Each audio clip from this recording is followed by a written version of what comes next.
I stand by that statement with romantic entanglements as well. After somebody has turned 30 and they're the younger person in the situation, nobody really cares about age gaps. No.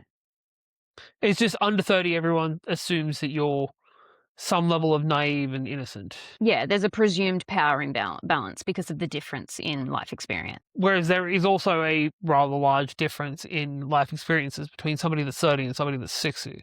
That depends. That also depends between somebody that's 36 and somebody that's 24, though. No, there isn't. Surely because of what it takes to develop financial stability. Okay. Like, if you're financially stable by 30, then your experiences could very easily parallel the life of someone who's 60. Whereas at 24, unless you have, a significantly higher socioeconomic status than your average 24-year-old, you're still having to essentially establish yourself.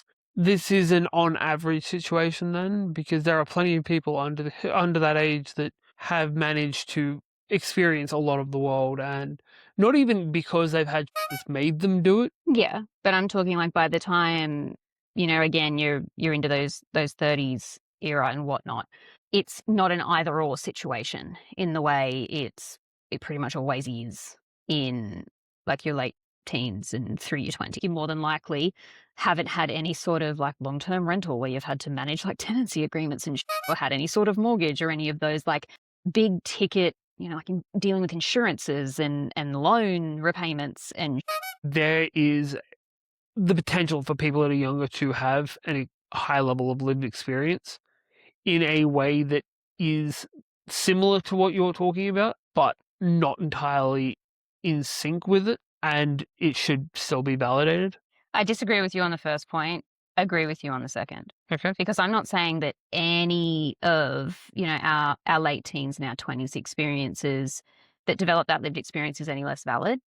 I'm saying that unless it is a very rare case, you do not have the capacity to get enough of it to protect yourself against those kind of vulnerabilities.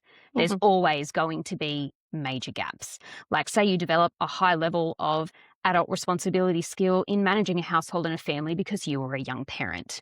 By definition, that means you are going to be developing less skills in navigating the world by ways of travel. You are going to be having less workplace opportunities that places you at a greater financial risk, When you're younger, unless you do have solid financial backers in some way, shape, or form, then it is going to be a give and a take. Being able to develop experience in one area, it's going to leave other areas lacking, just simply because it takes time to explore those different facets of life.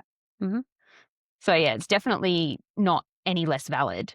But if you're, pretty much that 25 and under cohort, I'm presuming a power imbalance